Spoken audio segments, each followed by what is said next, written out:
ঈশ্বৰ কোনে সেৱা কৰিছে ৰামক নিৰন্তৰ ভালুক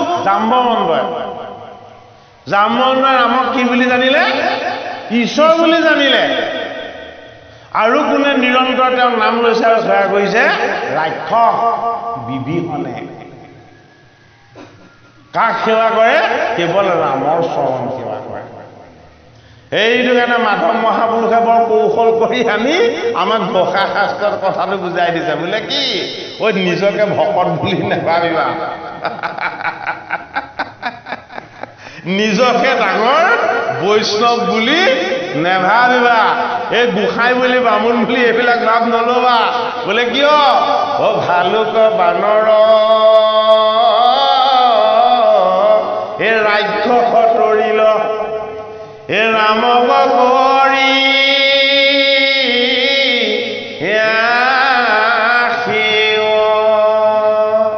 এই নৰতনুটো ভালুক ভাণ্ডৰ ৰাক্ষসৰ নিচিনাই ইয়াক সময়ত খালেও ভোক নুগুচে হয় নে নহয় ইয়াক পিন্ধি থাকিলেও কাপোৰৰ নাটনিয়েই হৈ থাকে ভালুকৰ নিচিনাকে হয় নহয় হয়নে আৰু লগতে এই ৰাক্ষসৰ নিচিনাকে যিমান খালেও ইয়াৰ ভোক নুগুচে হয়নে মাধৱ মহাপুৰুষে সেই কথাটোকে আমাক নামঘোষাত কৌশল কৰি কৈছে হয়নে যাৰ জীৱনটো নামেৰে সৈতে শৃংখলাবদ্ধ হোৱা নাই সেয়া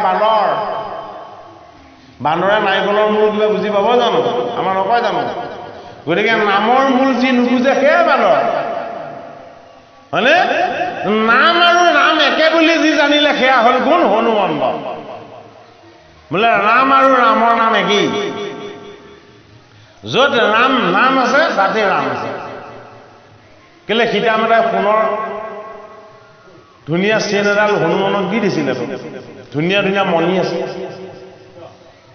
হনুমানক সীতামাতাই খুব ভাল পায় কিয় ভাল পায় হনুমানক ৰামে বৰ মৰম কৰে যে মোৰ ভক্ত হনুমান আহিলে হে দেৱী তুমি তেওঁক তুমি পুত্ৰৰ দৰে স্নেহ কৰিবা তেওঁ পুত্ৰৰ দৰে স্নেহ কৰাৰ কাৰণে বৰ ধুনীয়া সোণৰ মণি এডাল আছিলে হনুমানক পিন্ধাই দিলে সুধিছে যে মাতা মোক এই সোণৰ মণিধাৰ তুমি কিয় পিন্ধাই দিলা বোলে তুমি মোৰ স্বামীৰ পুত্ৰ যে মই সেইটো কাৰণে তোমাক পিন্ধাই দিছো হনুমানে মণিধাৰ খুলি কামুৰি কামুৰি মণিবিলাক চাইছে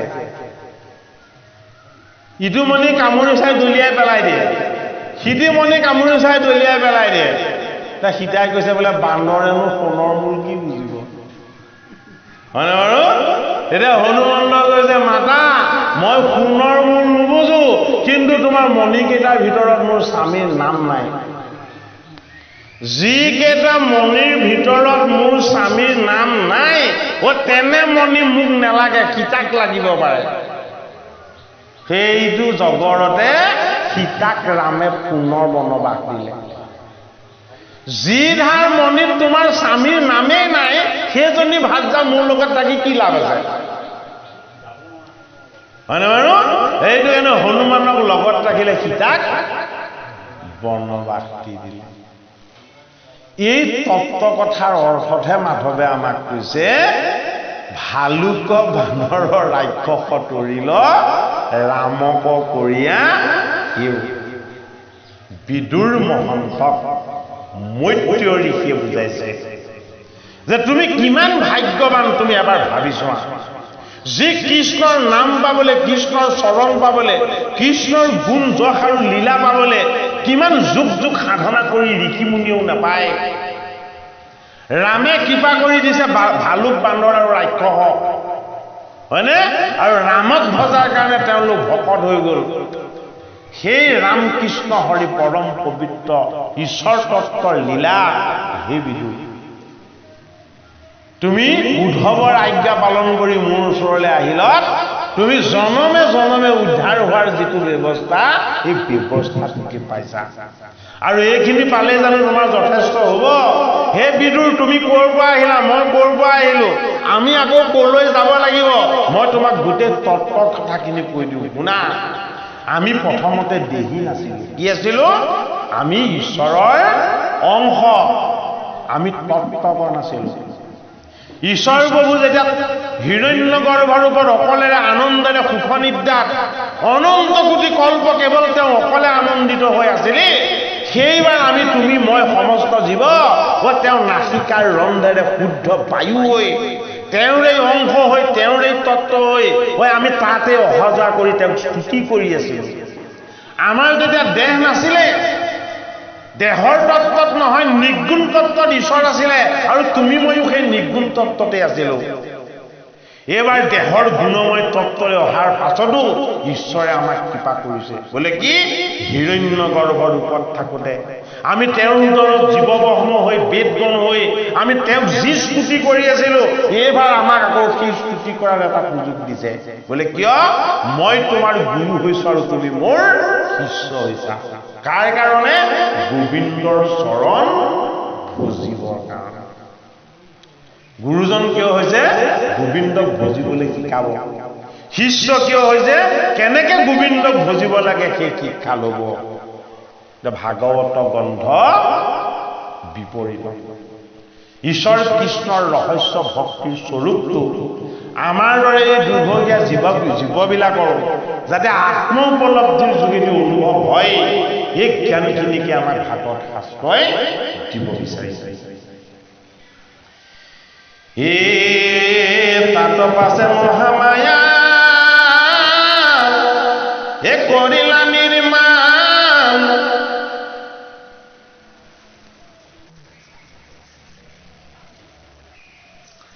মায়াত পুৰুষ ৰূপে কৈলা বীৰ্যধান, তেবে কাল অনুসাৰে জন্মিলা তনয়, প্ৰকাশ স্বৰূপে মহৎ তত মহাশয়। পুত্ৰটো কি হ'ল? ৰূপ নাই, আকাৰ নাই, আত্মাৰূপ, কেৱল এটা জ্যোতি, কেৱল এটা পোহৰ। কাৰণ পৰম দিব্য ঈশ্বৰ তত্ত্বৰ দিব্য দৃষ্টিত মায়া গৰ্ভৱতী হৈছে, হয়নে বাৰু? এইটো কাৰণে তেওঁৰ দৃষ্টিটোতে ক'ত কি হ'ল? তেওঁৰ দৃষ্টিটোতে সৃষ্টি হ'ল কি? এটা তত্ত্বৰ। সেই তত্ত্বটোৰ নাম কি? মহত্ব। মহত্ব মানে কি? মহত্ব মানে পুৰুষ আৰু মায়াৰ একাকাৰ একত্ব ৰূপ। পুৰুষ আৰু মায়াৰ একাকাৰ একত্ব ৰূপটো কি বুলি কোৱা হ'ল? মহত্ব বুলি কোৱা হ'ল।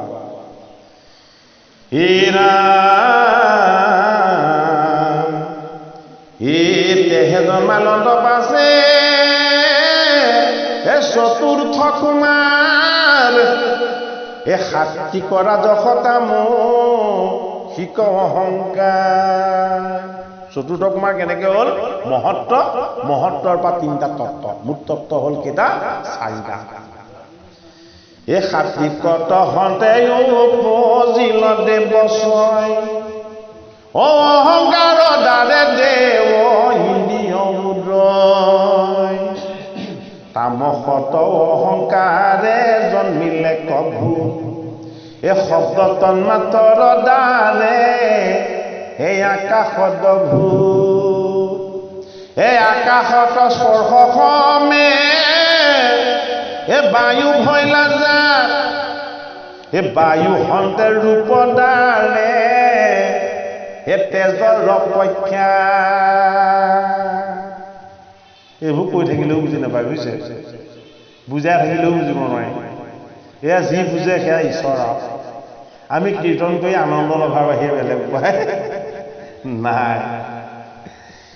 ৰাম আকাশত স্পৰ্শ সমে বায়ু ভৈলা যাত, বায়ু হন্তে ৰূপ দ্বাৰে তেজৰ ৰপক্ষা। তেজৰ জন্মিলা পুত্ৰ সহন্তে জল, জলৰ কুমাৰ গন্ধ সমে ভৈলা স্তন, শব্দ আদি কৰিয়া এক গুণ ছয়, পৃথিৱীত সমে আছে নাহিকে সংশয়, তন্মাত্ৰত হন্তে পাছে হুৱে ভূতপতি, স্বৰূপত জানিবাবি দূৰ মহামতি। তন্মাত্ৰটো কি ৰূপ ৰস গন্ধ স্পৰ্শ আৰু শব্দ এই পঞ্চ তন্মাত্ৰ এৰাম এহি মতে জন্মিয়া ছয়দেৱ বছৰ এ ব্ৰহ্মাণ্ড সজীৱেকে এ সামৰ্থ নহয় তত্ত্বগণৰহে সৃষ্টি হৈ আছে ব্ৰহ্মাণ্ডৰ সৃষ্টি হোৱা নাই অনিগদতি তত্ত্বগণ হে কৃষ্ণ স্বামী এ কোটি শতক বাৰ হেৰা এ প্ৰণাম আমি বিদুৰে দুখ দিছিলে কেতিয়া যেতিয়া দুৰ্যোধনে বাহুটোত ধৰি টানি আজৰি ৰাজ্যৰ পৰা বাহিৰ কৰি দিছিলে কাক দুখ দিছিলে ভগৱান কৃষ্ণক দুখ দিছিলে কি বুলি দুখ দিছিলে যে তুমি মোক এনেকুৱা নিষ্ঠুৰ জীৱন এটা কিয় দিলা মৈত্ৰেয় ঋষিয়ে বুজাইছে কি বুলি বুজাইছে যে এইটো জন্ম পাবলৈ তুমি আৰু মই হৰিক প্ৰাৰ্থনা কৰিছিলো সেই কথাটো ক'বলৈ গৈ এই কথাকেইটা কৈছে যে তুমি যিটো জন্ম পোৱাৰ কাৰণে নিজকে ধিক্কাৰ দিছা যিটো জন্ম পোৱাৰ কাৰণে তুমি নিজকে যে এনেকুৱা অমংগলীয় জীৱন এটা মোক কিয় দিলা বুলি ভগৱান কৃষ্ণক দোষাৰোপ কৰিছা এতিয়া কৃষ্ণৰ তত্ত্বই তোমাক এইটোকে বুজালে যে এনেকুৱা জন্ম এটা পাব লাগে তুমি আৰু মই তত্ত্বগণ হৈ ব্ৰহ্মাণ্ড নিৰ্মাণ কৰাৰ আগতে আমি প্ৰভুক হাজাৰ হাজাৰ বছৰ বছৰ কোটি কোটি কল্প ধৰি কি কৰিছিলো স্তুতি কৰিছিলো সেইটো কাৰণেহে তোমাক আৰু মোক এই নৰ শৰীৰটো দি ঈশ্বৰে জন্ম সেইটো কাৰণে ব্ৰহ্মা আদিৰো প্ৰাৰ্থনী বুলি কোৱা নাই জানো ব্ৰহ্মা হৰ আদিৰো প্ৰাৰ্থনী কি এই নৰশৰীৰ হীৰামি হিমতে জনিয়া ছয়দেৱ বছৰ হে ব্ৰহ্মাণ্ড সজীৱেকে সামৰ্থ নহয় অনিগদতি তত্ত্বগণ হে কৃষ্ণ স্বামী হে কোটি শত বাৰ হেৰা হে প্ৰণাম আমি হে নমো নমো দেৱতজু হে পদ শত পত্ৰ হে ভৱতৰত পাহাৰী ও যেন চেত্ৰ ছত্ৰ হে যাহাক আশ্ৰয় কৰি বৈষ্ণৱ সকলে ও সংসাৰৰ তাপক ৰয় কৌতূহলে প্ৰথশ্ৰম বেলায়া কয় কৌতূহলে এ শুনিও কেন দুখ হে ৰাম যেন পুন গৃহ পাই এ প্ৰবাসী সকলে এ প্ৰথশ্ৰম এৰায়া কয় কৌতূহলে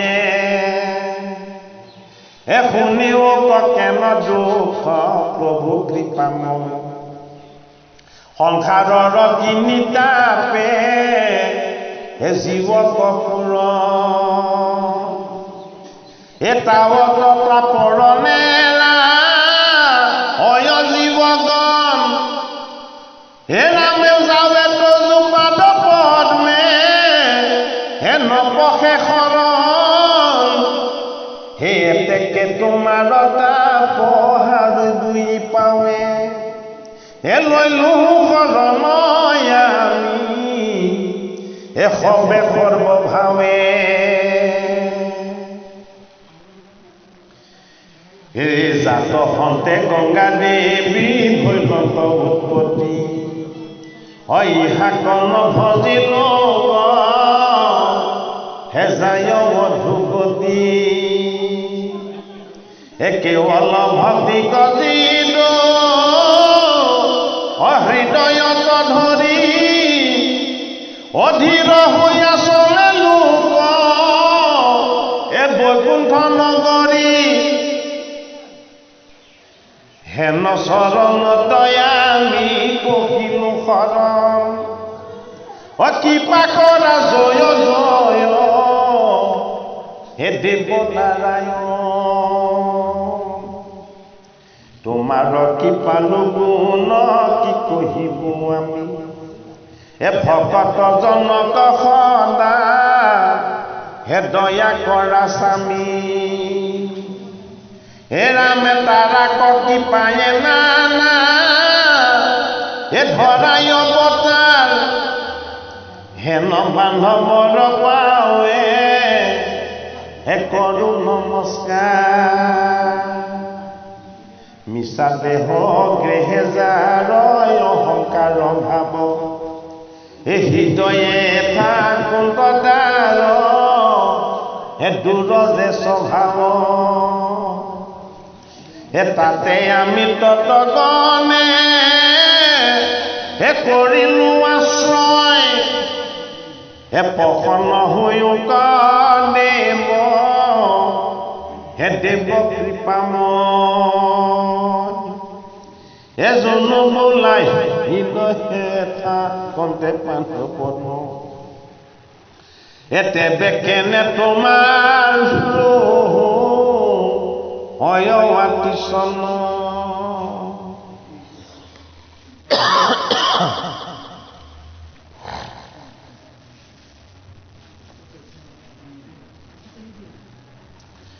হে ৰাম শুনিও কমাবতে হে উত্তৰ ইহাৰ অবহিৰ্মুখ ইনে হৰিল মন যায় হে সিটো মহা অজ্ঞানী পৰম পাপিছয় হে তজু ভক্ত সবাৰো থকনে দেখ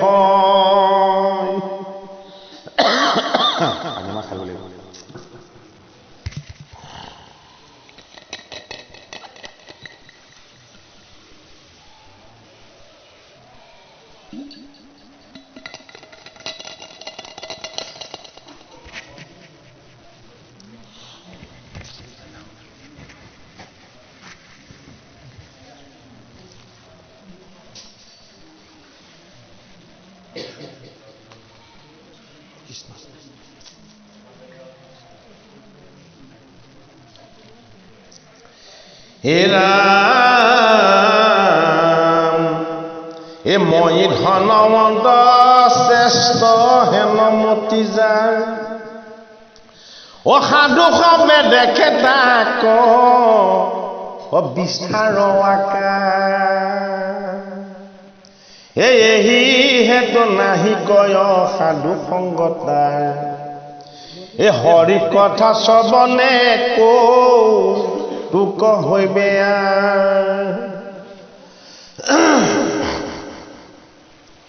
এতেকে হৃদয়ে থাকন্তে পদ দুই তাতে তা সমাৰৱাতি সৰ দূৰ হুই এ যাৰা সবে কৰে কোনো তজু কথা পাম এ তাৰা অনায়সে পাৱে বৈকুণ্ঠ স্থান অজ্ঞান মহাযোগাশ্ৰমে এ মুখে পাৱে জ্যোতি এ সাধু সংগে নৰে অপায়সে সাধে গতি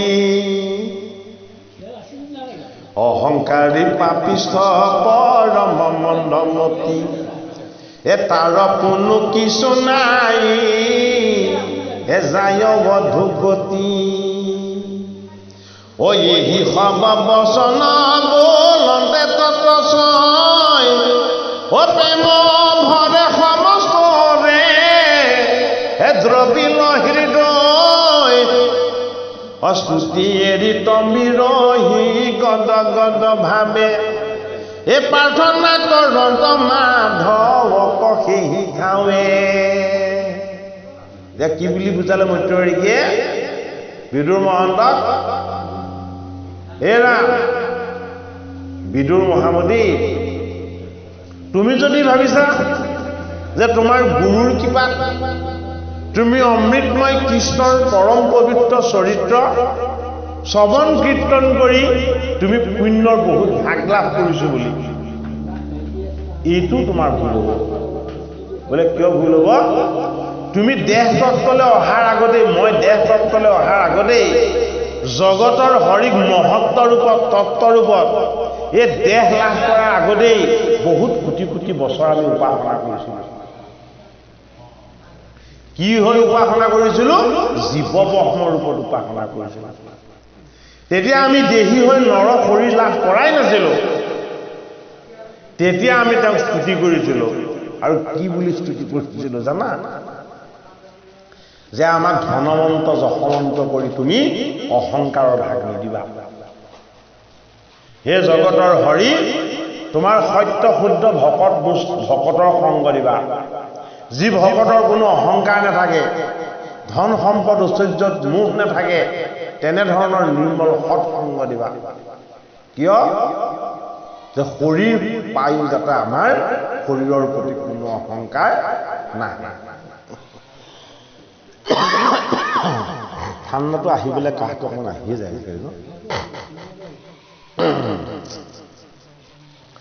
হে ৰাম স্থিতি এৰি তমি ৰহি, হে গদ গদ ভাবে এ প্ৰাৰ্থনা কৰন্ত মাধৱক সেই ঠাৱে।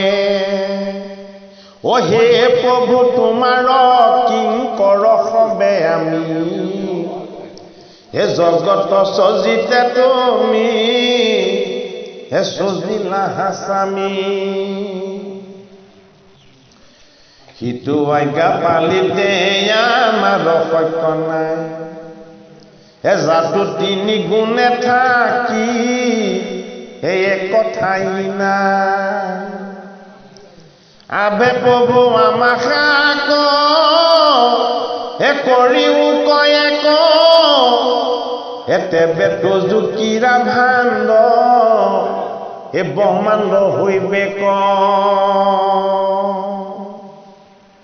তত্ত্বগণে মহত্বৰ পৰা চাৰিটা বস্তুৰ ৰূপত নিৰাকাৰ ৰূপতে আকৌ হৰিক স্তুতি কৰি আছে। বোলে কিয়?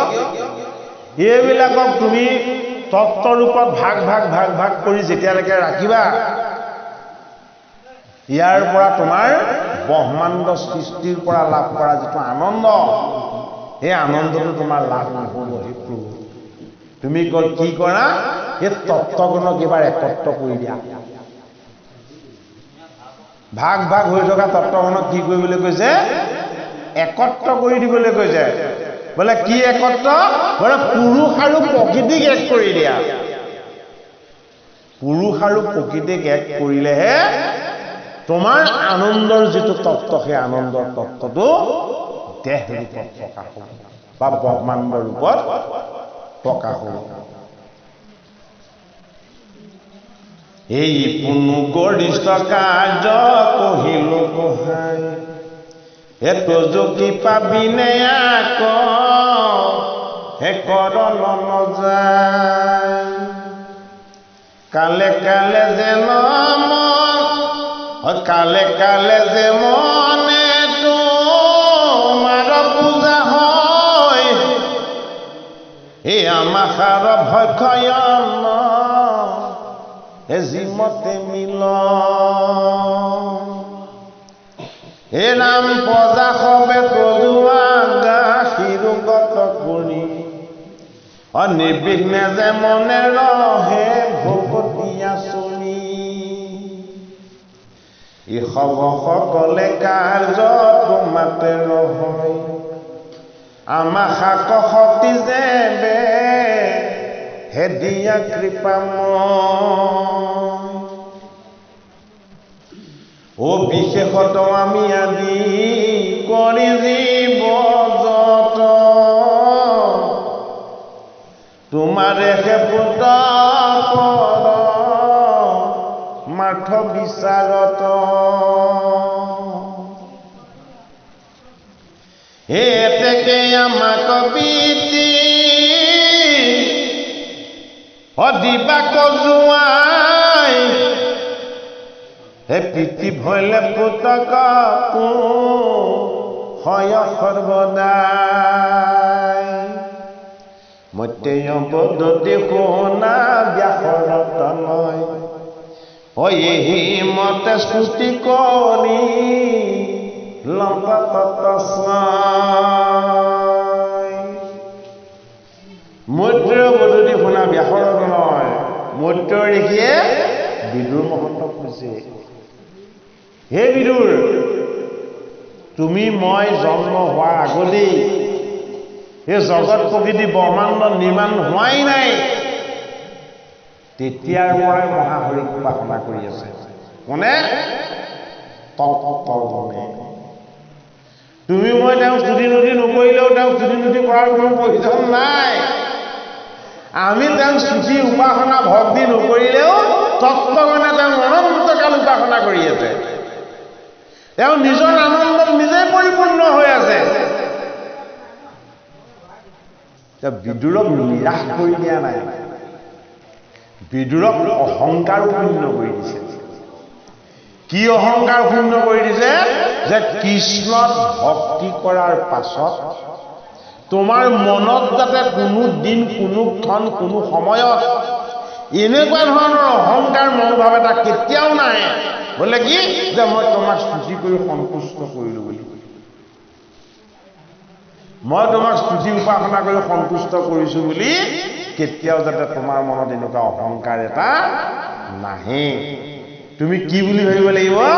যে অনন্তকাল তত্ত্বগণে, সিদ্ধগণে, মুনিগণে, যোগীগণে যাৰ চৰণ চিন্তা কৰি, চৰণ উপাসনা কৰি যিজন মহাহৰিৰ কৃপাৰ প্ৰসাদ লাভ কৰিব বিচাৰে, সেইজন মহাহৰিৰ চৰণত আমিও অকণমান সেৱাহে কৰিব বিচাৰিছো। এই হৰিৰ চৰণ চিন্তা আৰু সেৱা কৰিবলৈ তোমাৰ মন প্ৰাণ আৰু হৃদয়ে যদি বিচাৰে, এয়াই তোমাৰ হৰিৰ আচল চৰণ প্ৰাপ্তি আৰু হৰিৰ সান্নিধ্য প্ৰাপ্তি। তেওঁ সন্তুষ্ট কৰিব পাৰিলো বুলি তোমাৰ মনত কেতিয়াও অহংকাৰ জাগিব নেলাগিব।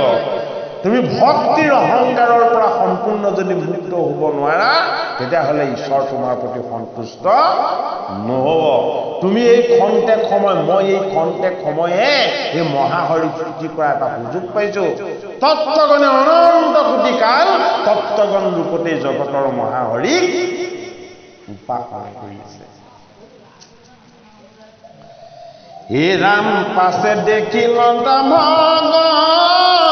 ভগৱন্ত কৃপাময়, হে অন্য অন্য তত্ত্বগণ হে একত নহয়, কাৰ্য বুজি তেখনে মায়ায়ে মহাহৰি, একেবাৰে সবতে পখিলা লীলা কৰি। তত্ত্বগণ চব বেলেগ বেলেগ হৈ আছে। কি হৈ আছে?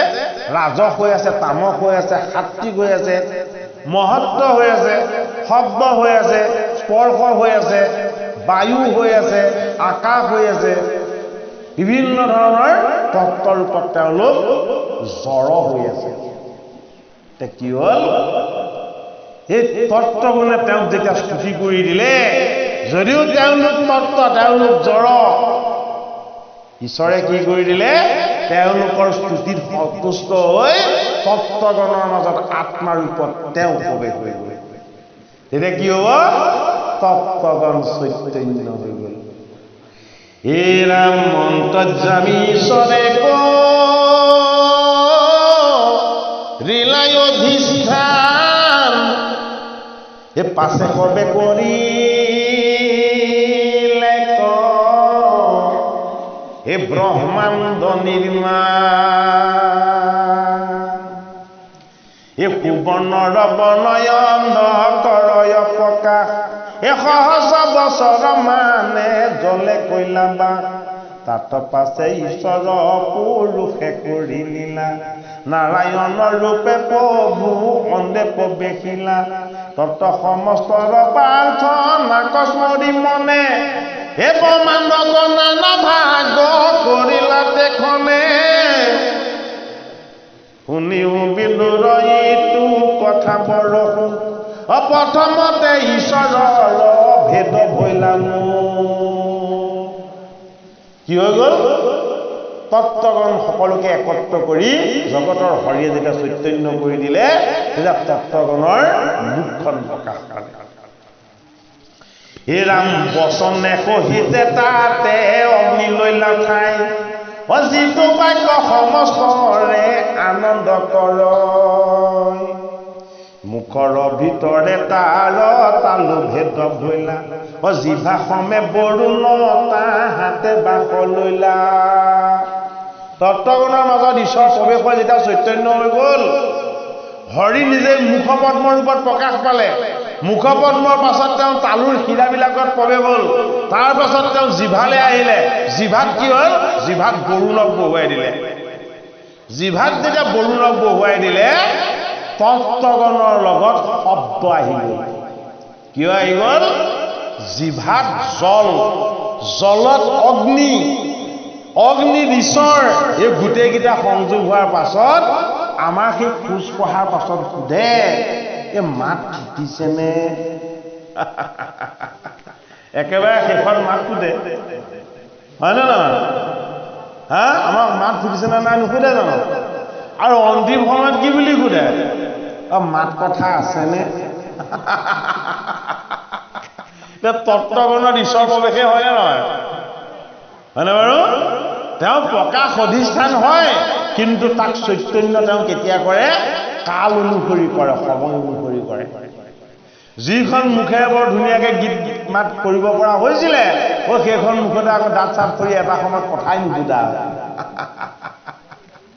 হয়নে লাহে লাহে দিয়ে আৰু লাহে লাহে নিয়ে কাৰ কাম হৰিৰ কাম এতিয়া বিদুৰক কৈছে সেইটো কাৰণে উঠিৰ ধন জন এই জীৱন যৌৱন স্থিৰ বস্তু এটাই বোলে কি তোমাক চলাই থকা পৰমাত্মা এই সুস্থিৰ পৰমাত্মাক তুমি সদায় উপাসনা কৰা আৰু তেওঁৰ চৰণ চিন্তা কৰা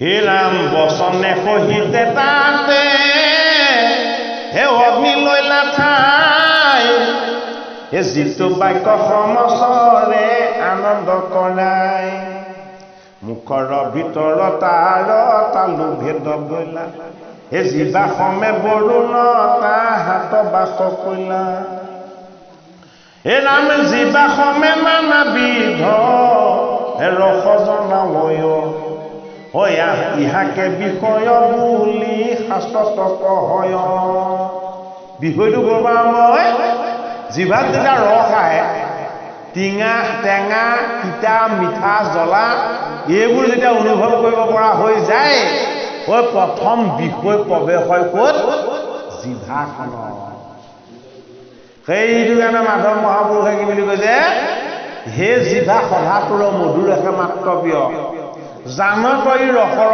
সাৰৱ সুমধুৰ সুমংগল মানে পৰম মংগল কৃষ্ণ নাম হয়নে সৰ্বদায়ে স্মৰণ কৰে হে ৰাম আৰু ভেদ ভৈলা চকু নাসিকা শ্ৰৱণ এ চৰ্ম কুণ্ডলিঙ্গ হস্ত দুখানি চৰণ তা সম্বাত ভাল মতে বুজিবা তিত্ৰয় হয় ইন্দ্ৰিয় দেৱতা আৰু পৃথক বিষয় ইন্দ্ৰিয় দেৱতা আৰু বিষয় এই তিনিটাক কি বুলি কয় এই তিনিটাক কোৱা হয় ত্ৰিত্ৰয় ত্ৰিত্ৰয়টো কাক কোৱা হৈছে ইন্দ্ৰিয় দেৱতা আৰু বিষয় কিয় ত্ৰিত্ৰয় এই তিনিটা পৃথক পৃথক বস্তু ইটোৰ লগত সিটো একমাত্ৰ হ'ব নিবিচাৰে সেইটো কাৰণে ত্ৰিত্ৰয় বুলি কৈছে বোলে কি ইয়াতে তিনিটা অহংকাৰ বাস কৰিব বিচাৰে হে ৰাম ভিতৰৰ মন বুদ্ধি অহংকাৰ চিত অবিষয় ইন্দ্ৰিয় দেৱ সমে ভৈলাথিত ঈশ্বৰত সিটো সব কল্পনা কেৱল জীৱ দেখে বুজিবা বিদুৰ মহাবল ঈশ্বৰৰ বলটো ক'ত আছে এই জীৱ নামৰ চাবি কাঠিখন আছে এই জীৱটো কৰ বস্তু আছিলে তত্ত্বগণ ৰূপত ঈশ্বৰক যেতিয়া নিৰ্গুণ ৰূপতে উপাসনা কৰিছিলে তত্ত্বগণ ৰূপত ঈশ্বৰৰ নিৰ্গুণ ৰূপত নিৰাকাৰ তত্ত্বত ঈশ্বৰক যি উপাসনা কৰিছিলে এই 10 ইন্দ্ৰিয় একাদশ মন পঞ্চভূত এই 16টা বিকাৰত আহি এই জীৱটো লগ লাগিলে তেতিয়াও সি চৈতন্য হোৱা নাই জীৱ পৰা প্ৰকৃতি আৰু পঞ্চভূত অপৰা প্ৰকৃতি। এই দুই প্ৰকৃতি নিজে স্বতন্ত্ৰ স্বকীয় কেতিয়াও নহয়। এই প্ৰকৃতিত আকৌ আহি কি হৈছে আত্মা শক্তি সামৰ্থ্য স্বতন্ত্ৰ স্বকীয় তাক কোনেও নিয়ন্ত্ৰণ কৰিব নোৱাৰে। এই গোটেইবিলাককে কি নিয়ন্ত্ৰণ কৰে? কি হৈ গ'ল? সি আহি তাত সংযোগ হৈ দিছে। কি শক্তি? আত্মা শক্তি, পৰমাত্মাৰ পৰম তত্ত্ব শক্তি। তুমি জড় হৈ আছিলা, কি হয়? মোৰে অংশ জীৱ হৈ। তুমি জড় হৈ আছিলা, কি হয়? দশ ইন্দ্ৰিয়ৰ একাদশ মন হৈ। মই কি হলো? মই হলো তাৰ চালিকা শক্তি চৈতন্য। হে তুমি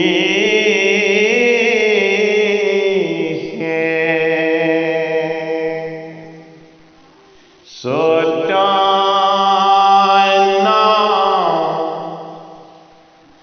সনাতন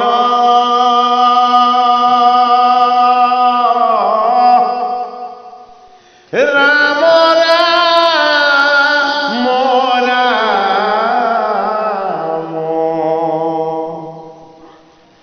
ৰাম ৰাম ৰাম ৰাম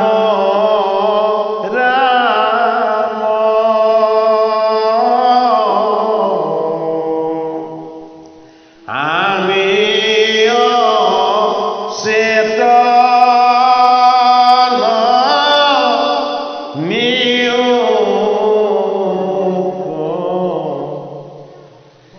নাথ গাই আমি চেতন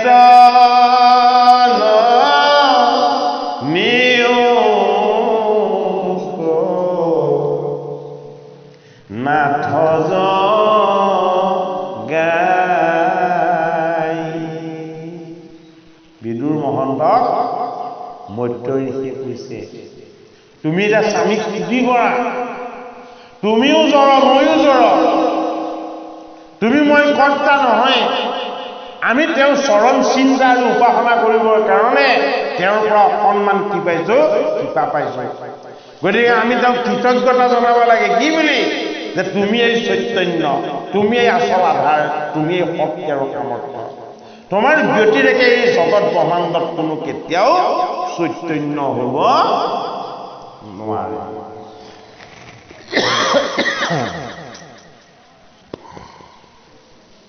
হে ৰাম বিষ ভিতৰৰ মন বুদ্ধি অহংকাৰ চিত, হে বিষয় ইন্দ্ৰিয় দেৱ সমে ভৈলাঠি।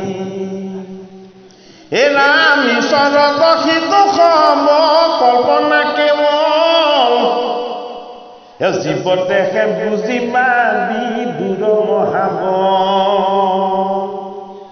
আবেগ নাতিনি লোক জন্মিল জীৱতে, এ স্বৰ্গ জন্মিলে কবিৰাটৰ মস্তকতে। হে ৰাম চৰণৰ হতে ভৈলা, হে পৃথিৱী প্ৰকাশ অনাভিদাৰে উপজিলা। হে বিমল আকাশ, হে আৰু কহ জীৱালোক তাহাৰ আশ্ৰয়। হে সতগুণে স্বৰ্গক পাই নন্দ দেৱছয়। হে মনুষ্যৰ যশ গুণে ভূমিত ৰহিলা, হে ভূত পেট তম গুণে আকাশে থাপিলা। হে ৰাম বিতি সমে চাৰি জাতি ভৈলায়ু কপতি, হে তাকো কহো শুনিও বিদুৰ মহামতি।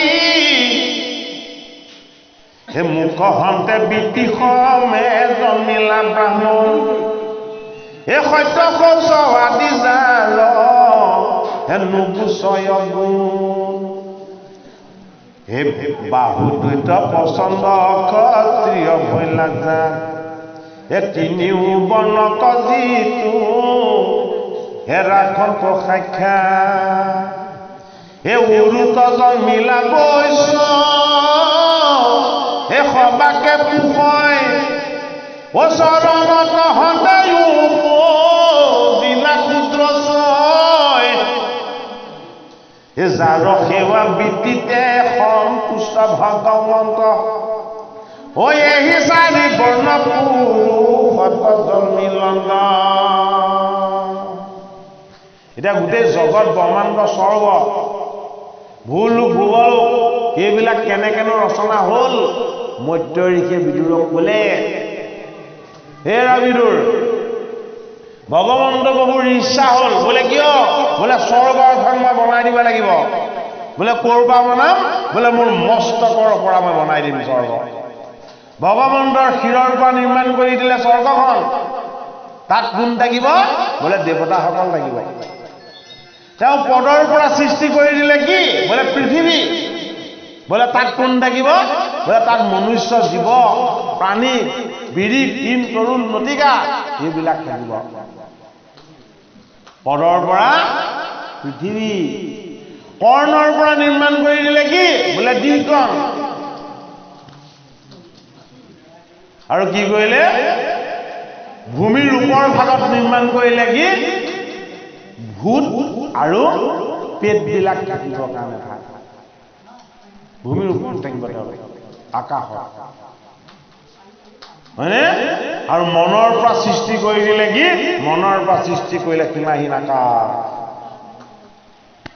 বিদুৰে এতিয়াও বুজি পোৱা নাই বোলে কি যে মোৰ গুৰুজনে যে ক'লে শিৰৰ পৰা স্বৰ্গ পদৰ পৰা পৃথিৱী হয়নে বাৰু আৰু দেহৰ চাৰিটা তত্বৰ পৰা চাৰিটা জাতি মুখৰ পৰা ব্ৰাহ্মণ বাহুৰ পৰা ক্ষত্ৰিয় উৰুৰ পৰা বৈশ্য আৰু চৰণৰ পৰা শূদ্ৰ।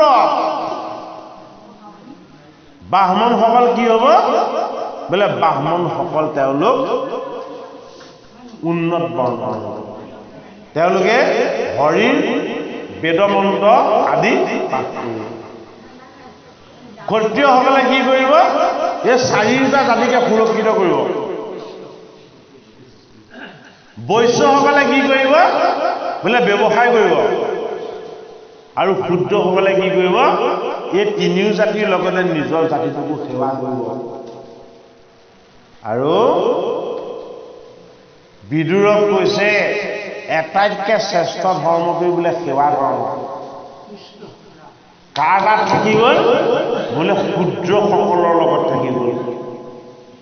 শূদ্ৰসকলক ঈশ্বৰৰ কি দিলে চৰণ সেৱাৰ ধৰ্মটো দিলে। গতিকে জাতি তিনিটা ভাগ বেদে কৰিছে তত্ত্ব অৰ্থ হয়নে আমি আকৌ জন্ম হলে সেই জাতিতে পৰিবলৈ বুলি ধৰি লওঁ। যদি বেদ নেজানে বেদান্ত দৰ্শন নেজানে আধ্যাত্মিক তত্ত্ব নেজানে হয়নে ব্ৰাহ্মণৰ ঘৰত জন্ম হলে ব্ৰাহ্মণ হ'ব জানো?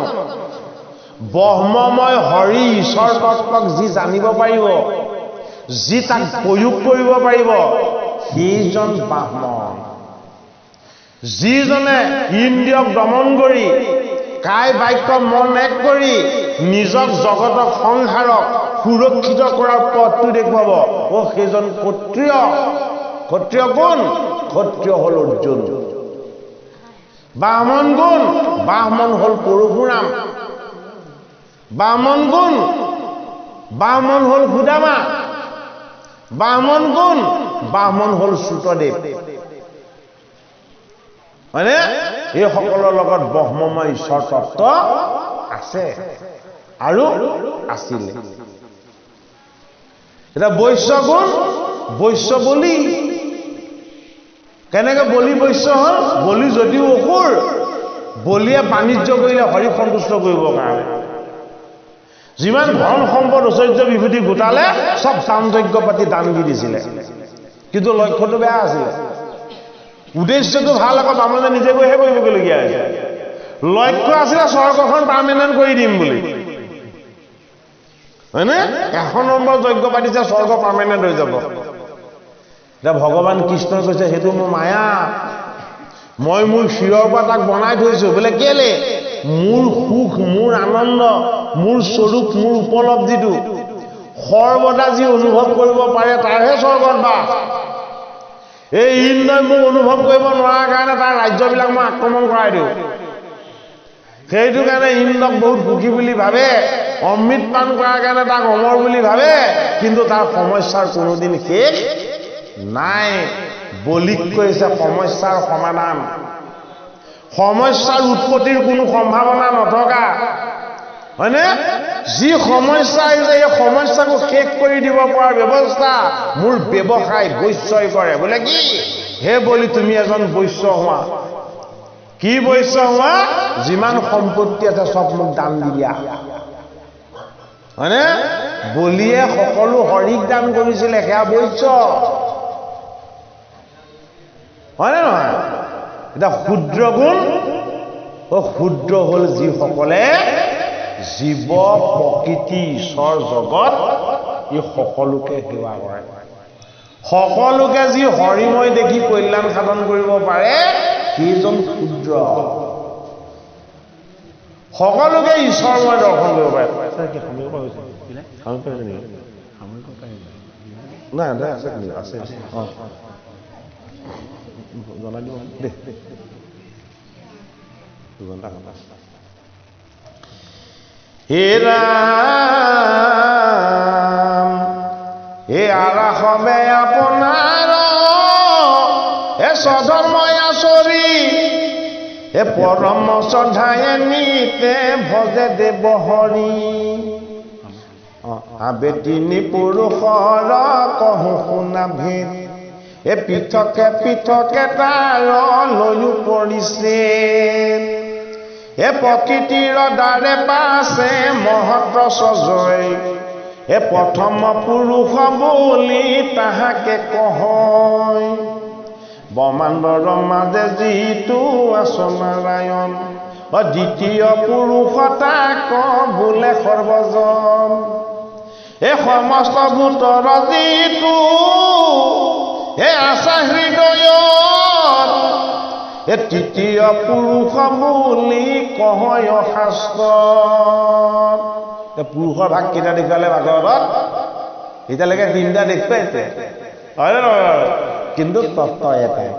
তত্ত্বটো কি? পৰম পুৰুষ। হে ৰাম হিমন্তে তো যোৱাগে, হে সৃষ্টি লীলা যত, এ কহিলো গুৰু মুখে শুনিলো যিমত। এটাতো জানিবা মোৰ ললে যেন মতি, এ নিশেষে কহিবে তাকাৰ হে আশয় শকতি। হেৰা বিদুৰ মহন্ত, গুৰুৰ কিবাত মই যি পাইছিলোঁ প্ৰথম পুৰুষ দ্বিতীয় পুৰুষ, হয়নে? স্বৰ্গ ভূলোক ভুৱলোক, তোমাক এইবিলাকৰ বিষয়ে মই ক'লো, কিন্তু নিশেষকে তোমাক কোনেও ক'ব নোৱাৰে। বোলে কিয় ক'ব নোৱাৰে? বোলে পৰমেশ্বৰৰ কথা শেষকে কোৱাৰ শক্তি কাৰো নাই। পৰম বহুৰ কথা শেষকে কৈ দিব পৰা শক্তি কাৰো নাই। গুৰুৰ আশীৰ্বাদ ৰূপত মই যিকণ পাইছিলোঁ মই তোমাক সেইকণেই কৈছোঁ।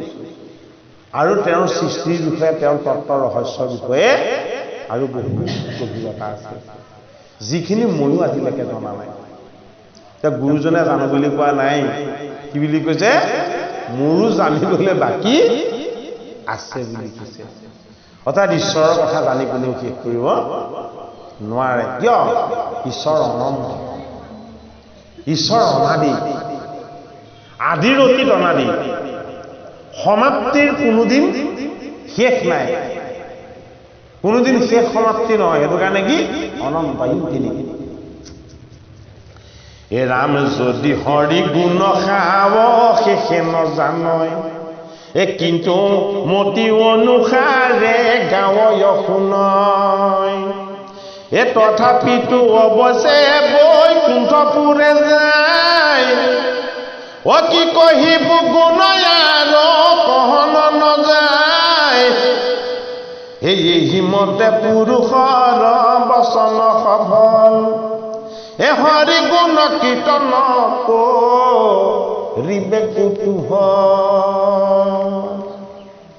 এ সাধু সংগে হৰি গুণ শুনিবে সদায়, হে কৰ্ণৰ পৰম লাভ মাত পৰে নাই সমস্ত শাস্ত্ৰৰ এহি মানে মাত্ৰ ধৰ্ম হে জানিয়ে কচিতে তুমি শুনি মোক ধৰ্ম হে ৰাম মাতিশয় জ্ঞান নিবন্ধক নোজোৱাই হে সমুদায় জানিবে বমাৰো সত্য নাই বমাৰ 14 মনন্দৰ কল্প জীয়াই কল্প অন্ত হোৱালৈকে বৰমা জীয়াই থাকে বোলে ইমানখিনি সময় জীয়াই থকা বৰমাৰো তেওঁৰ বিষয়ে জানি শেষ কৰিব পৰা শক্তি নাই গতিকে হে বিদুৰ মহামতী হে পাণ্ডৱৰ নাতি পৰীক্ষিত তুমি এইটোতে সন্তুষ্ট হোৱা বোলে কি ভগৱান কৃষ্ণৰ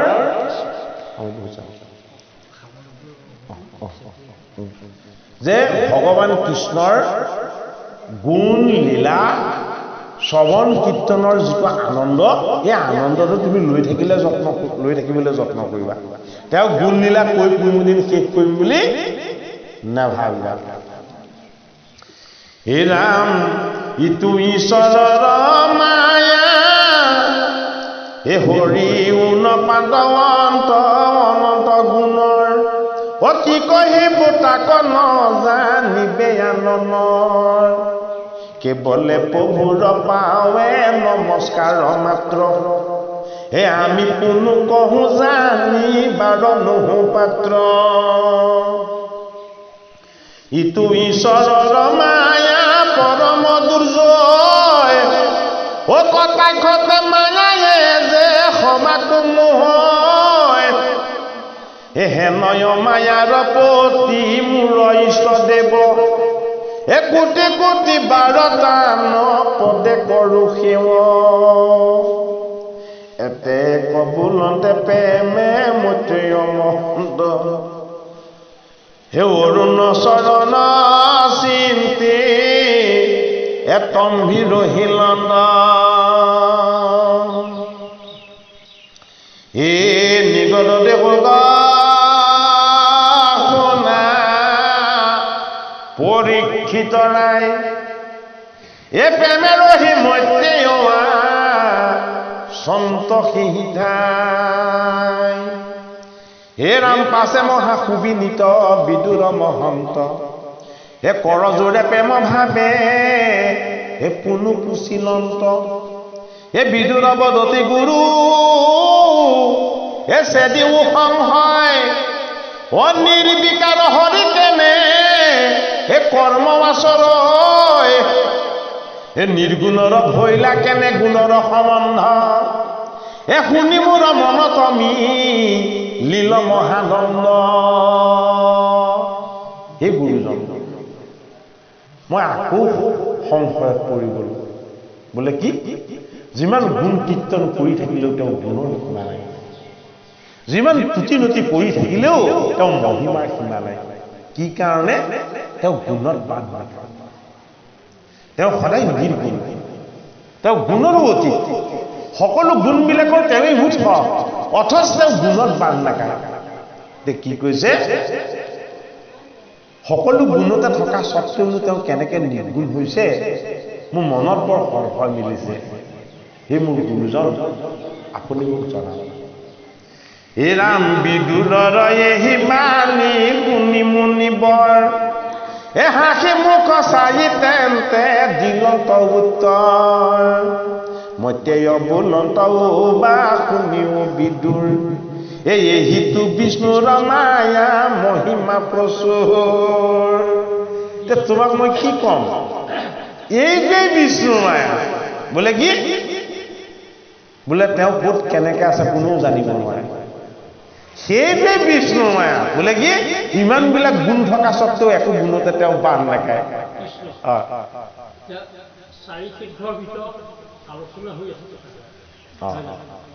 নহয় এয়া কথা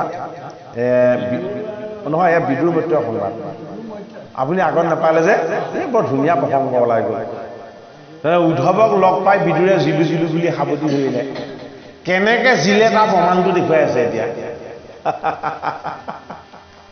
বিদুৰনো কেনেকৈ জিলে উদ্ধৱক সান্নিধ্য পোৱাৰ লগে লগে এতিয়া তাৰ প্ৰমাণটোকে এয়া দেখুৱাই আছে।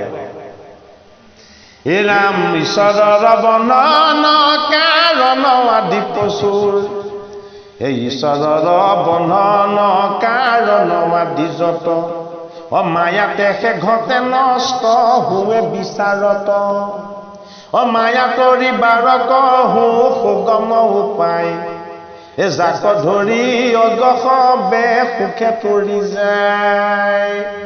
ইমানবোৰ গুণত থাকিলেও তেওঁ গুণত যে নপৰে, এই গুণবিলাক তেওঁ মায়া, এই মায়াবিলাকেৰে দ্বাৰা তেওঁ জীৱবিলাকক বদ্ধ কৰি ৰাখে, বান্ধি ৰাখে। কিন্তু হে মোৰ শিষ্য বিদুৰ, তোমাকতো মই মায়াৰ পৰা উদ্ধাৰ হোৱাৰ উপায়টো দেখুৱাই দিব লাগিব। তুমি মোক সেইটো কাৰণে প্ৰশ্নটো সুধিছা যে তেওঁৰ এই মায়াটোৰ পৰা তুমি মই আমি সকলো কেনেকে পৰিত্ৰাণ পাম, মই তোমাক এতিয়া সেই উপায়টোৰ বিষয়ে অকণমান কওঁ, তুমি শুনা। হে ৰাম কৃষ্ণৰ চৰণে লৈ একান্ত শৰণ, সাধু সংগে কৰে যিটো শ্ৰৱণ কীৰ্তন। উপায়টো কিন্তু সহজ নহয় আকৌ, হয়নে বাৰু? কেৱল শৰণ বুলি কোৱা হলে সহজ হ'লহেঁতেন।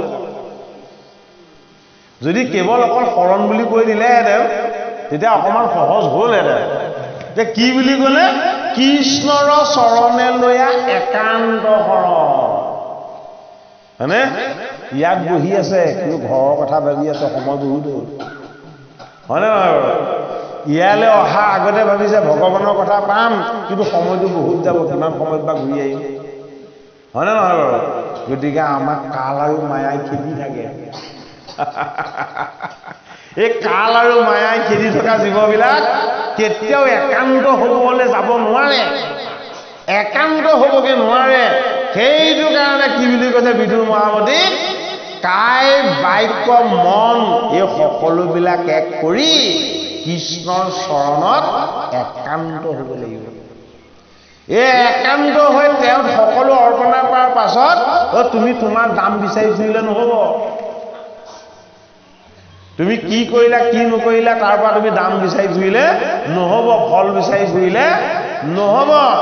একান্তভাৱে কৃষ্ণক শৰণ লৈ সাধু সন্ত ভকত বৈষ্ণৱৰ সংগত যদি তেওঁ গুণ কীৰ্তন কৰিবলৈ অনুশীলন কৰা, এই বিষ্ণু মায়াটোৰ পৰা কৃপা, ভগৱানৰ কৃপাত তুমি উদ্ধাৰ হোৱা। উপায়টো যিমান সহজকৈ দেখুৱাইছে কিন্তু কিমান সহজ নহয়। কীৰ্তন কৰিবলৈ সহজ, শুনিবলৈও সহজ, আটাইতকৈ টান তাক পালন কৰিবলৈ, হয়নে বাৰু? গতিকে এতিয়া বিদুৰ মহন্তক কৈছে শুনাটো তুমি ঠিকেই শুনা, হয়নে? কৰাটো তুমি ঠিকেই কৰিছা, আৰু ভালদৰে তুমি পালন কৰিবলৈ যত্ন কৰা। কাৰণ বিদুৰ উদ্ধাৰ হ'ব লাগিব। মাণ্ডব্য ঋষিৰ অভিসম্পাদ লৈ আহিছে লগত, মতীয় ঋষিয়ে কৈ দিলে, হে ৰাম, হে ৰাম কৃষ্ণ সেৱা বিনে মায়া নিস্তাৰণ নাই। অকণ থাকি গৈছে। হে ৰাম তাৰ কিছু কিছু কৰি মায়া হুৱে ক্ষয়, এই সংসাৰত ৰয়তাক হে জানিবা নিশ্চয়। কৃষ্ণ সেৱা বিনে মায়া নিস্তাৰণ নাই, কেৱল ভক্তি সেয়াতি মায়া নিবৰ্তাই। হে মুৰাৰীৰ গুণ সব যিজনে শুনয়, এতেকে সমস্তে তাৰ হে দুখ দূৰ হয়। মোৰ মানে কি? মোৰ মানে এজন অসুৰ, যিজনক কোনেও বধ কৰিব নোৱাৰে, কোনেও বধ কৰিব নোৱাৰে অসুৰজনৰ নাম হ'ল মোৰ। এই মোৰ নামৰ অসুৰজনক যি বধ কৰিব পাৰে সেইজন হ'ল মুৰাৰী। মোৰ মানে কি? মোৰ মানে হৰিৰ মায়া। হৰিৰ মায়াটো হৰিৰ বাহিৰে কোনেও বধ কৰিব নোৱাৰে। সেইটো কাৰণে হৰিৰ এটা নাম কি? মুৰাৰী। হে নাম এ যেবে কৃষ্ণ সেৱাৰ ৰস হে মিলিল মনত, এতে বেটা সমান মই কি কৰিব মহত, ও এহি তত কহি মৌন ভৈলা মহামুনি বিদুৰৰ আনন্দ মিলিল কথা শুনি। বিদুৰ আনন্দিত হৈ গ'ল, বোলে কিয় ইমান টান আৰু জটিল বুলি ভাবিছিলো, কিন্তু মোৰ ভগৱন্তৰ প্ৰতি যে ভগৱন্তৰ যে কৃপা, বোলে কি হে গুৰুজন তোমাৰ চৰণ আৰু ভগৱান কৃষ্ণৰ ভক্তি, এই দুটা পাবা মানে মই উদ্ধাৰ হৈ গলো। মানে বাৰু এতিয়া মাত্ৰ মই কি কৰিব লাগে, ভগৱান কৃষ্ণৰ গুঞ্জ আৰু লীলা শ্ৰৱণ কীৰ্তনৰ আনন্দ মই বহাই যাব লাগে কেৱল। এই দুটা যদি বাঢ়ি যায় তেতিয়াহ'লে হৰিৰ মায়া কি হৈ যাব, লাহে লাহে হৰিয়ে মোৰ পৰা আঁতৰ কৰি লৈ যাব। হে ৰাম এই দ্বিতীয় স্কন্ধত পৰীক্ষিত মহানাই শুকোৱাকে বুজিল যিটো অৰ্থ ছয়। হে বিদুৰে উমতয়ক অভিনন্দা কৰি হে আবেগে ই সব প্ৰশ্ন কৰিলা সাদৰি। হে বদতি বিদুৰ বাপ গুৰু কৃপাময় হে তোজো বাক্য খৰ্গে মোৰ চেদিল সংশয়। হে আহো অহো মই লবিলো দৌলভ কিনো ৰঙ হে কত পুণ্য বলাই আহি হে পাইলো তোজো সং। হে তোমাৰ সদিশ যিটো ভাগৱত ছয় হে তাৰা কষে বিলে কৃষ্ণে পদে ৰতি হয়। এইবাৰ বিদুৰে কাক চিনি পালে, গুৰুজনক চিনি পালে। এটাইতকে টান কাম কি, এটাইতকে টান কাম নিজক চিনি পোৱাটো। তাতকেও টান কাম কি, গুৰুজনক চিনি পোৱাটো। তাতকেও টান কাম কি, ভগৱানক চিনি পোৱাটো। আটাইতকে টান নিজক চিনিবলৈ, নিজক জানিবলৈ, নিজক বুজিবলৈ। জগতখনকে বুজি পাব পাৰি, নিজক বুজি পাব নোৱাৰি। তাতকেও টান কাম কি, যে মোক উদ্ধাৰ কৰি দিব পৰা যিজন ঈশ্বৰ গুৰু, সেই গুৰুজন মোক গুৰুজনক চিনি পাব। মানে গুৰুজনক চিনি পোৱাৰ পাছত আকৌ চিনিবলৈ টান কাক, বোলে ভগৱান। ভগৱানক ক'ত পাম, হয়নে? ভগৱানক কিদৰে সন্তুষ্ট কৰিছে সেইটো জানিবলৈ টান। এই তিনিওটা টান প্ৰশ্নৰ উত্তৰ একেবাৰে সহজ ভাষাত দি দিলে কোনে, বিদুৰ মহন্তক মৈত্ৰী ঋষিয়ে। বোলে কি, বোলে সৎসংগ সাধু সংগত গোবিন্দ কৃষ্ণৰ চৰণ একান্ত চিত্তে ভজি তেওঁ গুণনাম যশ শ্ৰৱণ কীৰ্তন কৰিবা। বোলে কি, নিজকো চিনি পাবা, গুৰুকো সন্তুষ্ট কৰিব পাৰিবা আৰু ভগৱানো সন্তুষ্ট হ'ব। ক'ত আছে এই কথা, তৃতীয় স্কন্ধত দিছে, বিদুৰ মৈত্ৰেয় সংবাদ। হে ৰাম মহাপ্ৰেম উৎসৱ আশী মিলিল অপাৰ হে বিনাশয় সংসাৰৰ যতে কণিকা। তাৰমানে পাঠভাগ আকৌ বহুদিন বন্ধ হৈ থাকিবতো, এতিয়া ছেটটো অকণমান পাছতে পৰিব, বেছি সময় নালাগে আৰু দেই। হে ৰামে হেন সাধু সেৱা তাবে দুৰ্লভ সদায় হে যাবে কৃপা নকৰন্ত প্ৰভু যদুৰাই। কৃষ্ণৰ কৃপাত যেবে ভৈল সাধু সংগ অতেবে হৰি কথা শুনে কৰি মহাৰঙ। হে তাত পাছে গোবিন্দত মিলে প্ৰেমৰ ৰতি অতেবে কৃত হৈ এৰিবে দুৰ্গতি। যে সাধু সংগ দুৰ্লভ। হে বিদুৰ, মই তোমাৰ সংগ পোৱাটো মোৰ কাৰণে দুৰ্লভ, আৰু তুমি মোৰ সংগ পোৱাটো দুৰ্লভ। বোলে কিয়, আমি দুইজন একলগ হলত ভগৱান কৃষ্ণৰ কথা আমি শ্ৰৱণ কীৰ্তন আনন্দই ভাগ পালো। এই সংগ মিলাইছে কোনে, জগতৰ হৰিয়ে কৃপা কৰি।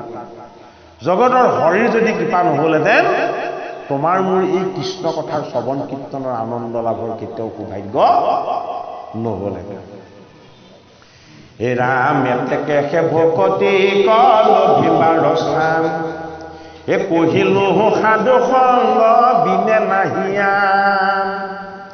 এই এবে বন্ধ কথা মত কয়ো মুনিবৰ ও কাক প্ৰজা পালক কল পান্তে সৃষ্টিকৰ এই পৃথিৱীৰ দেউধে আছে কতলো এ তাৰথিত প্ৰমাণক বুজায়ো কমো বৰ্ণাশ্ৰম বিভাগ বিস্তৰ লীলা কথা এ ঋষি সমস্তৰ জন্ম কৰ্ম কয়ো তথা এ মনু মনতৰৰ পালক ৰাজা যত এ তা সমাৰ বংশ পৰ্বৰ তয়কে নমত এ ৰাম চেদ জৱন উদ্ভিদ পানীগণ অজৰায়ু জখমে কয়ো বিভাগ কথন এতিয়া বিদুৰীয়ে গম পালে কি যে এজন মৰ্ত্য ঋষি নহয় এজন মোৰ ঈশ্বৰ কেনেকে গম পালে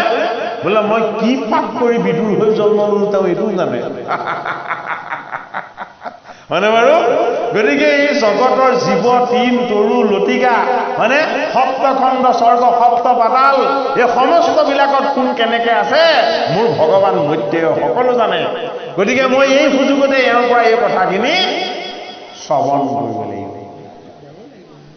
হে ৰাম গহন কতৰ স্থিতি সাধন বিধান ও হৰি পূজা বিধি মুহূৰ্ত কহা যে নথান অগিহি ব্ৰহ্মচাৰী বান পন্থী জ্যোতিষয় ও তাহমাৰ ধৰ্ম কৰ্ম কয়ো কেনে নয় জগত সংহৰি যে বেলৈ কৃপা মই এতে বেতাংক সিবেলাত কোনে উপাসয় ও যেন মহাৰাজা ৰঙে কৰিলা শয়ন ও চামৰ ধৰিয়া সেৱা কৰে ভৃতগণ এ কোনোবা উপায়ে তুষ্ট হোমন্ত ঈশ্বৰ ও ইহব প্ৰশ্নৰ মোক দিও উত্তৰ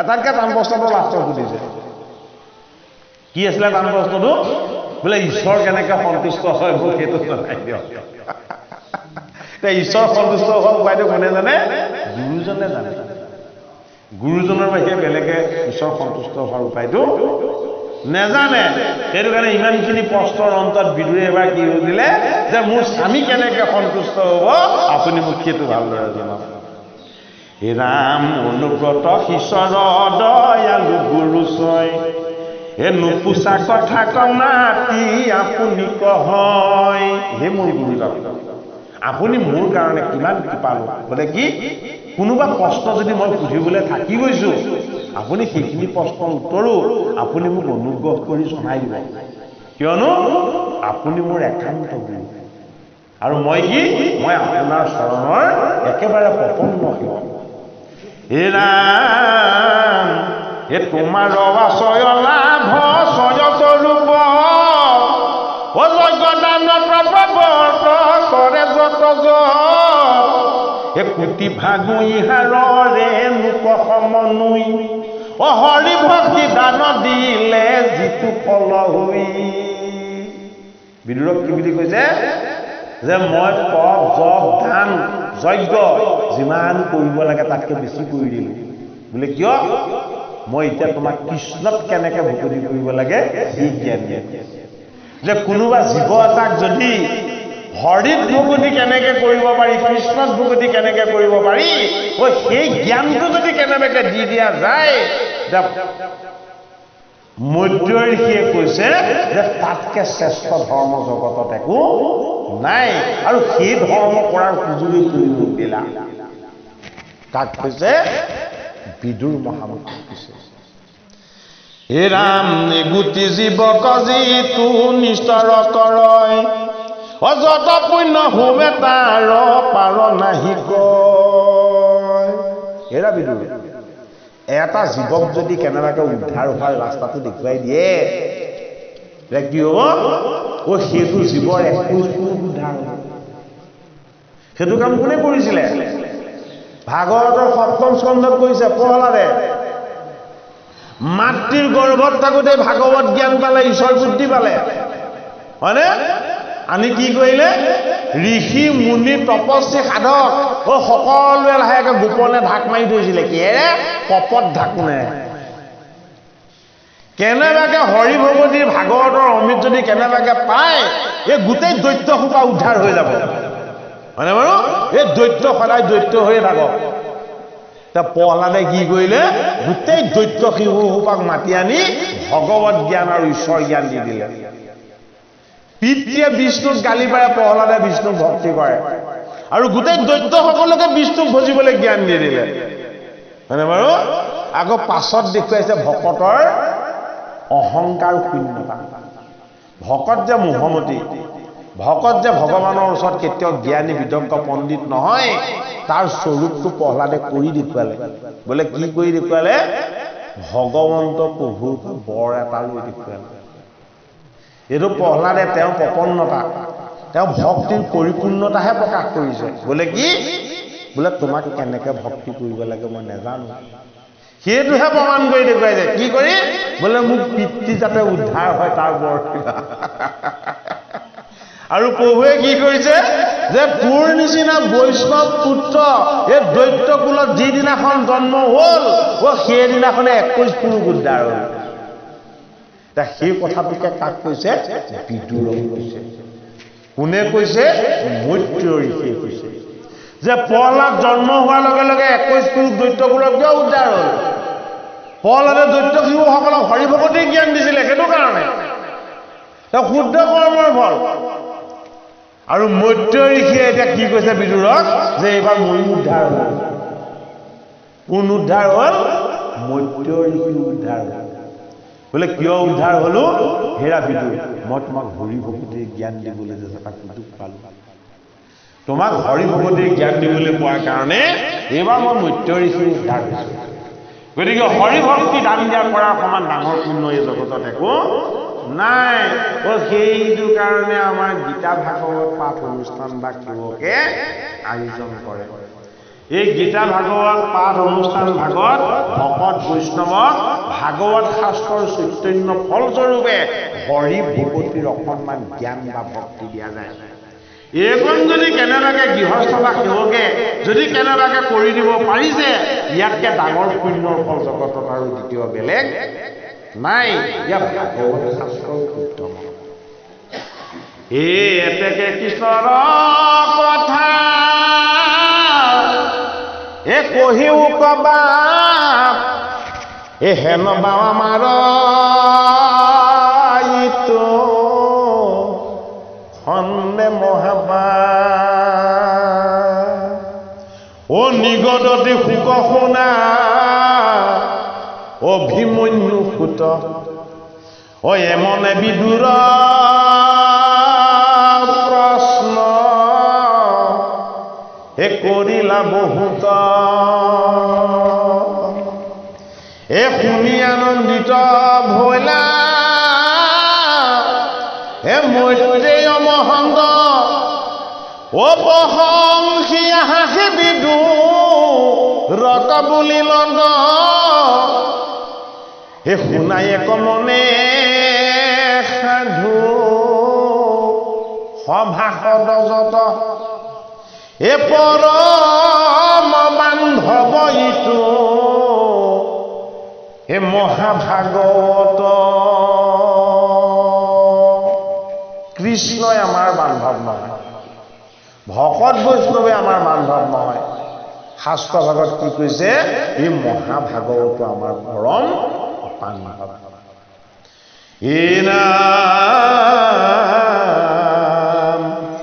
এই ভকতৰ ধন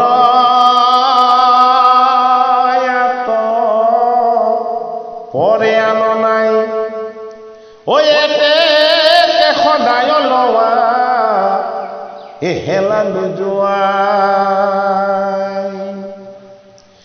সি জানি নিন্দা কৰি বাক যোগ্য নাই যাতো পূৰ্বে সাধু সেয়ে মন কৰ আকৌ দেখা পদত যি কিছু অৰ্থ নাই ও কহিছো সংক্ষেপে তাক হে বাহুল্য গোসাই হে নম নম ইষ্টদেৱ নন্দনতনয় অমুক নিজ দাস বুলি হে ধৰা কৃপাময় অমূৰৈতো মন শত্ৰু মাতংগ পৰাই হে তজু কীৰ্তি গংগুণকে হে মজুক সদায় অমজিয়াৰ হুক বৈষ্ণৱ বৰ প্ৰসংগত ঐহি মানে পাৰ্থময়ী হে তজু চৰণত নিৰৱধি বদনেৰ হুক গুণ নাম অকৰ জোৰ কৰো ডাকি ভোলা ৰাম হৰি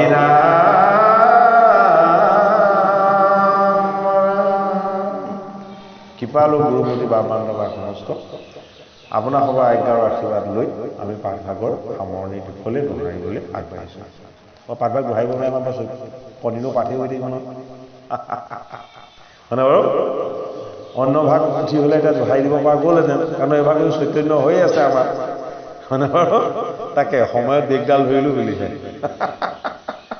নহ'লে গতিকে আপোনাৰ সবে মনত ৰাখিব সপ্তম অধ্যায় মৈত্ৰেয়ৰ দ্বাৰা ভাগৱত লীলা বৰ্ণন 24 চন্দ্ৰৰ পৰা আমাৰ পাঠভাগ আছে পাঠভাগ এনেকৈ অনুষ্ঠান হ'লে হয়তো খোল খাব নহ'লে আপোনালোকৰ নামঘৰত আকৌ ক্ৰমশ খোল খাব মাৰ্চৰ 15 তাৰিখৰ পাছত মাৰ্চৰ 15 তাৰিখৰ আগতে অনুষ্ঠান নামঘৰ নিয়মীয়াকৈ হ'ব আমাৰো কিছুমান অকণমান বন্ধন আছে দায়িত্ব আছে দেই আপোনালোকক জনাইছোঁ কৃষ্ণ জয় ৰাম জয় নাৰায়ণ জয় কৃষ্ণ জয় জগত কৃষ্ণ